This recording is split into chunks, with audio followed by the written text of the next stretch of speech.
everyone, welcome back to another video. In today's video, we're checking out the death-defying mechanics of fighter jet ejections.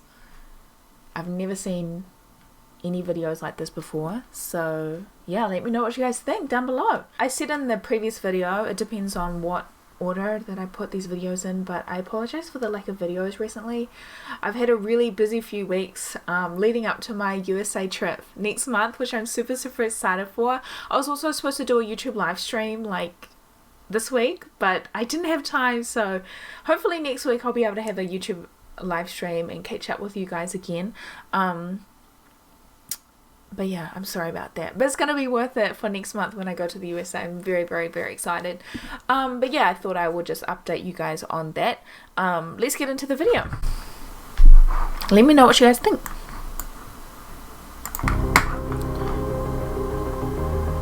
What? I did not realize that it looks like that. So I waited till about 2,000 feet, which is where I pulled them. Oh my gosh, look at this. Oh my gosh. So it's interesting how the different angles, you get a different waited. Whoa.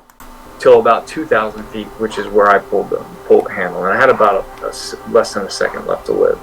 That's Lieutenant Colonel Pete Smith, an Air Force veteran who spent his 28-year military career as a fighter pilot and has experienced an ejection. Oh, shoot. In TV and movies, a fighter pilot ejecting from their jet comes across as a cut-and-dry procedure. In reality, the process is complicated, violent, and leaves most pilots with severe injuries. Really? About 20 to 30% of fighter pilots experience some sort of spinal fracture as a result. Oh my gosh! But in most cases, ejection seat technology is the difference between life and death. So, how exactly does this technology work? And what is it like to experience an ejection? Wow, I had no idea. As a matter of fact, I had no idea that it was so dangerous to eject from an aircraft. Oh my gosh. Holy moly. ejection seat is probably the most complex piece of equipment within a fighter jet. As soon as you pull the handle, at 0 seconds, the first thing that's going to happen is you just send a signal to essentially start the process of ejecting. This handle, which sits between the pilot's legs, sends an electrical impulse to the aircraft to release the bolts holding the cockpit's canopy in place. A set of small rockets in the front then push the canopy up and out of the pilot's way. Then, an explosive cartridge underneath the seat goes off to catapult the pilot out of the cockpit. This initiates the seat's rocket boosters, which propel the pilot 100 to 200 feet. Wow! Sensors within the seat measure the plane's speed and the ambient air pressure to determine whether the pilot is at a low altitude. Oh my gosh, guys. And the parachute. Look at that. Look.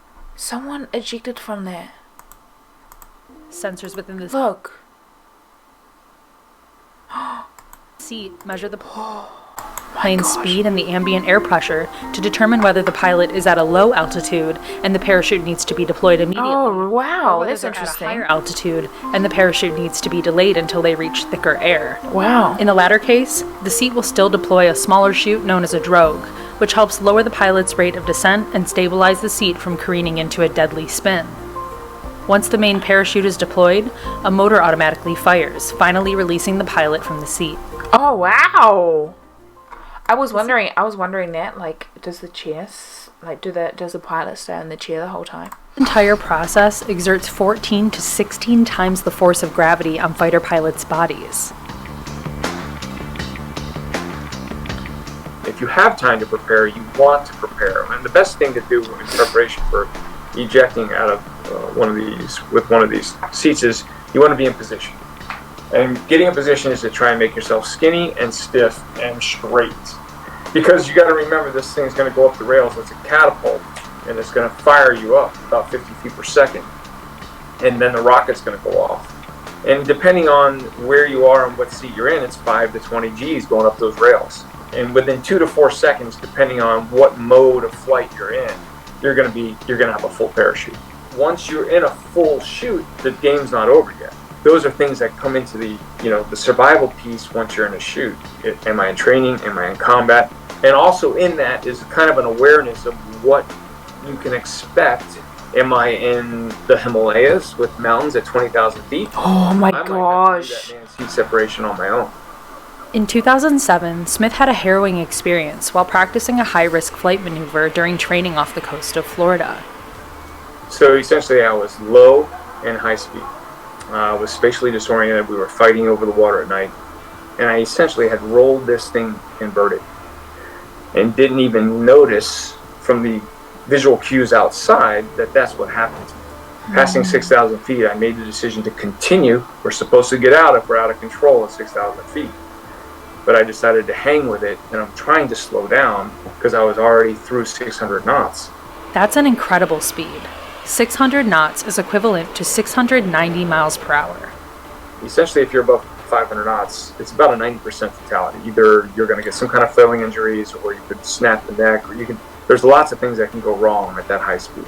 The slower the better. 180 knots is like the perfect speed. So I waited till about 2,000 feet, which is where I pulled the handle. And I had about less than a second left to live.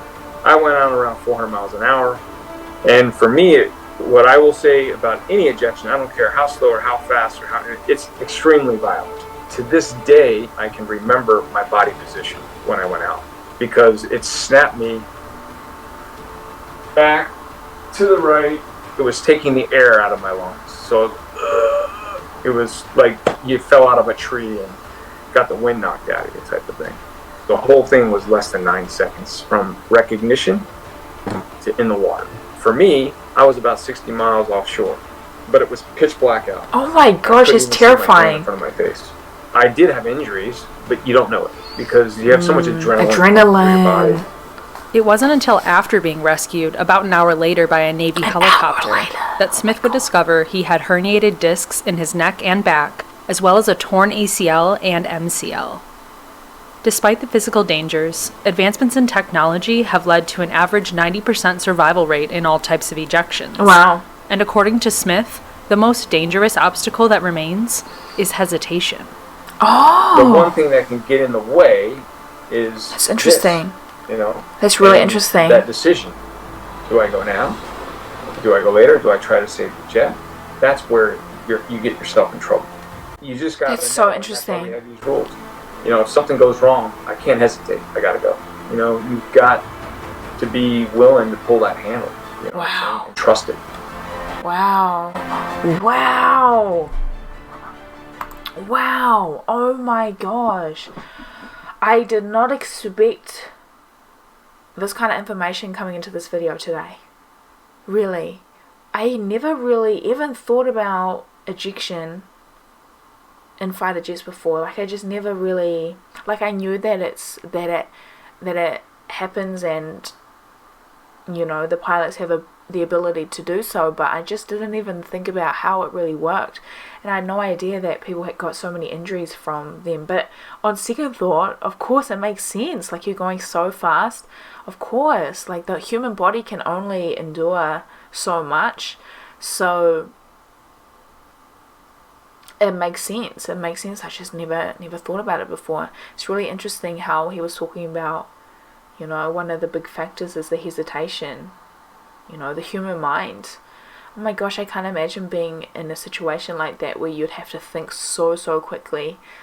Oh my gosh, that's crazy.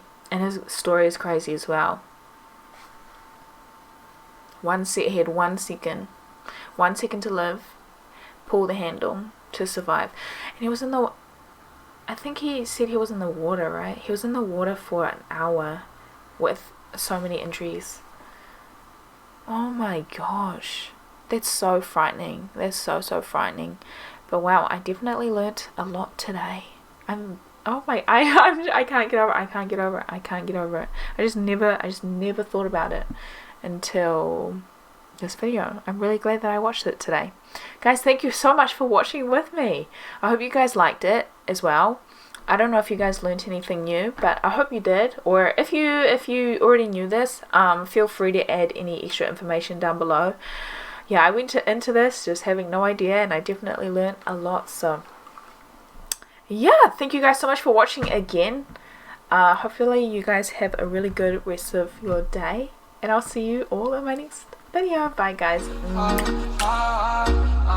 In the car, and I put it on my mama. And my bitch called talking about